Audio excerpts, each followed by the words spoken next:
हाय दोस्तों, जैसे कि आप लोगों ने कल बाबर के विषय में अध्ययन किया, आज हम आप लोगों के सामने बाबर के बड़े पुत्र हुमायूं के विषय में बताने जा रहे हैं। आप लोगों का प्यार मिला, मुझे बहुत अच्छा लगा। कितने कम समय में आप लोगों ने इतना ज़्यादा सब्सक्राइब किया है, इतने ज़्यादा हमको लाइक दिया है। ऐसे ही आगे भी करते रहिए। जैसे कि हम लोग जानते हैं कि हुमायूं अकबर महान जो शासक हुआ उसका पिता था और भारत में मुगल साम्राज्य की स्थापना करने वाले बाबर का बड़ा लड़का था। आप लोगों को शायद पता हो कि बाबर के 4 बेटे थे, जिसमें सबसे बड़ा बेटे का नाम हुमायूं था। बाबर अपने हुमायूं को बहुत चाहता था, बहुत लाड प्यार करता था। हमने एक जगह अध्ययन किया तो पाया कि वह अपने पुत्र के बीमार होने के कारण बहुत ज़्यादा बीमार हुआ और संभवतः उसका अंत भी पुत्र के बीमारी के कारण ही हुआ।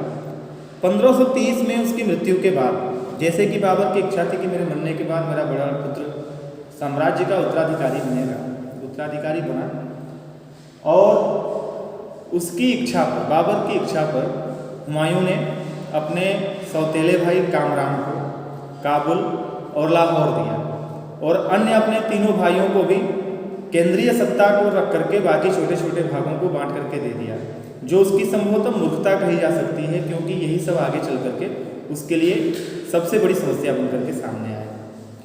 हुमायूं बहुत कुछ खास तो नहीं था, लेकिन उसकी बहन गुलबदन बेगम जो हुमायूंनामा लिखी है, जैसे आप लोगों को पता होगा कि हुमायूंनामा से हुमायूं के विषय में बहुत ज़्यादा जानकारी मिलता है। और बाबर की रचना आप लोग जानते होंगे कि बाबर जितना सिद्धस्त युद्ध कला में प्रवीण था, उतना ही वह खूब आराम से सारी चीज़ों को छोड़ करके गायन, वादन और साहित्य के क्षेत्र में भी अपनी रुचि प्रखर दिखाया, अपनी रुचि को रखा और उसने एक रचना किया जिसे तुजूके बाबरी के नाम से जानते हैं, जो बाबर की आत्मकथा है। बहुत ज़्यादा उसके विषय में जानकारी उस ग्रंथ से मिलती है। हमने यहाँ पे रचना हुमायूंनामा लिखा है, जो उसकी बहन गुलबदन बेगम ने इसकी रचना की थी। उसमें उन्होंने लिखा है कि हुमायूं बहुत ही निहायत शरीफ आदमी था। आपको इसके जन्म के विषय बताते हैं। इसके जन्म और मृत्यु को लेकर के तिथियों में बड़ा ही मतभेद है। जैसे कि मैंने यहाँ 6 मार्च लिखा है, कुछ जगह पे कुछ किताबों में आपको 6 मार्च 1508 ईस्वी में इसका जन्म दिखाया गया है। कुछ किताबों में इसके जन्म की तारीख 17 मार्च दिखाई गई है। कितना दिखाई गई है? 17 मार्च। अब बहुत ज़्यादा अध्ययन करने पर पता चलता है कि अधिकांश किताबों में 6 मार्च को ही सही माना गया है। 6 मार्च 1508 ईस्वी में इसका जन्म हुआ था। यह राजगद्दी को 23 वर्ष की अवस्था में प्राप्त किया। जैसे कि आपको पता होगा कि उस समय यह अपने पिता के साथ कई युद्धों में भाग ले चुका था। इसका पिता इससे बहुत ज़्यादा प्रभावित रहता था। बाबर इसके गुणों से प्रभावित होकर के इसको उत्तराधिकारी बनाना चाहा था और बनाया भी। उसकी मृत्यु जब 1530 ईस्वी में हो गई, 1530 ईस्वी में इसको हुमायूं को उत्तराधिकारी के रूप में राजा मनोनीत किया गया, राजा माना गया और तब से यह राज्य चलाना शुरू किया। राज्य पाने के कुछ ही समय बाद, जैसे कि मैंने यहाँ लिखा है देवरा का युद्ध, राज्य चलाने के कुछ ही समय बाद इसको एक युद्ध करना पड़ा अपनों से ही। 1531 ईस्वी में देवरा का युद्ध किया। इसके उपरांत यह जो है चौसा का युद्ध 26 जून 1539 ईस्वी में शेर शाह सूरी, शेर अफगान था एक, उसका नाम शेर अफगान था, बाद में चल करके उसको हम शेर शाह सूरी के नाम से जानते हैं। और एक नए राजवंश सूरी वंश को भी हम लोग पढ़ेंगे बीच में, जिसने सूरी वंश की स्थापना किया था, वही शेर शाह सूरी। इसके साथ युद्ध करता है चौसा के मैदान में 26 जून 1539 ईस्वी में। इस युद्ध में हुमायूं पराजित होता है और पराजित होकर के इसी तरह से गंगा नदी के रास्ते एक मल्लाह के कारण अपनी जान बचा करके भागता है। एक वर्ष बाद बिलग्राम का युद्ध होता है। कौन सा युद्ध? बिलग्राम का युद्ध 1540 ईस्वी में। इस युद्ध में भी शेरशाह विजयी होता है और इसे अपना सब कुछ छोड़ करके भागना पड़ता है। यह भाग करके जाता है, एक इसका दोस्त है अमरकोट किले में रहता है, इसका नाम है बीरसाल, राजा बीरसाल। कहीं कहीं किसी किताबों में राणा बीरसाल लिखा हुआ है। तो राणा बीरसाल के पास जाता है अमरकोट के किले में। वहीं पर इसका एक दोस्त है मीर बाबा। क्या नाम है? मीर बाबा। मीर बाबा से इसकी मुलाकात होती है, जिसका पूरा नाम है मीर अली अकबर जामी।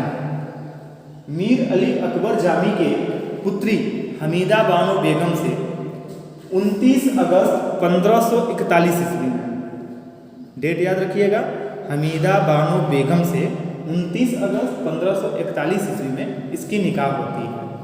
यह अमरकोट किले में ही, राणा बीरसाल के महल में ही उसको रखता है और राणा बीरसाल के ही कामों में लगा रहता है, उसके सैनिक क्रियाकलापों में भाग लिया करता है।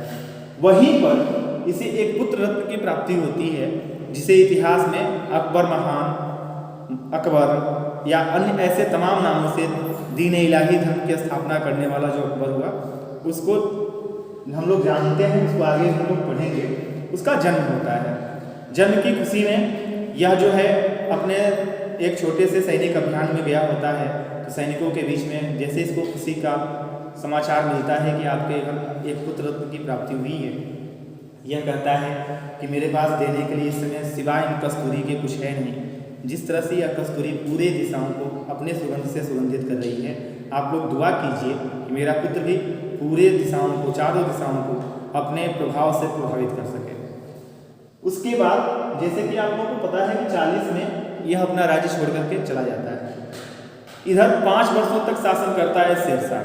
कितने वर्षों तक शासन करता है? 5 वर्षों तक, 40 से 45 तक, 1540 से 1545 तक शासन करता है। उसके बाद शेरशाह के बच्चों ने छोटा छोटा खंड करके शासन करना शुरू किया। धीरे धीरे उसकी सत्ता, बच्चों के अंदर उतनी क्वालिटी नहीं थी, उतनी एनर्जी नहीं थी कि उस राज्य को अक्षुण्य रख सके। धीरे धीरे वो इस कदर गिरते चले गए कि हुमायूं पुनः सरहिंद के युद्ध में, 1555 ईस्वी में होता है, सरहिंद के युद्ध में पुनः अपना साम्राज्य वापस पा लेता है और एक बार पुनः भारत में मुगल साम्राज्य जो एक तरह से लग रहा था खत्म हो जाएगा, पुनः उसकी स्थापना करने में कामयाब हो जाता है। आप लोगों को पता होगा कि यह अपने जीवन में 2 काम बहुत अच्छा करता था। अपना आधा जीवन किताबों में बिताया, लोगों दीन दुखियों की सेवा में बिताया और रचनाओं को पढ़ने में बिताया। इसने दिल्ली में एक स्पेशल बहुत बड़ी बिल्डिंग केवल किताबों के लिए खोल रखा था, पुस्तकालय बना रखा था। उसी की सीढ़ियों पर से अचानक पढ़ करके जब नीचे आ रहा था 1556 ईस्वी में, कब? 1556 ईस्वी में उन सीढ़ियों से उतरते समय लुढ़का और लुढ़क करके इसकी मृत्यु हो गई। अब इसके मृत्यु के विषय में भी 4 तारीख मिलते हैं। कुछ इतिहासकारों का मानना है कि वह दिनांक जिस दिन इसकी मृत्यु हुई थी वह दिनांक 1 जनवरी 1556 था।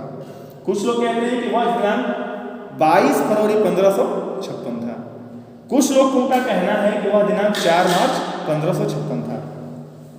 अधिकांश अध्ययन करने के बाद अधिकांश लोगों ने 22 फरवरी को एक मुफ्त माना है।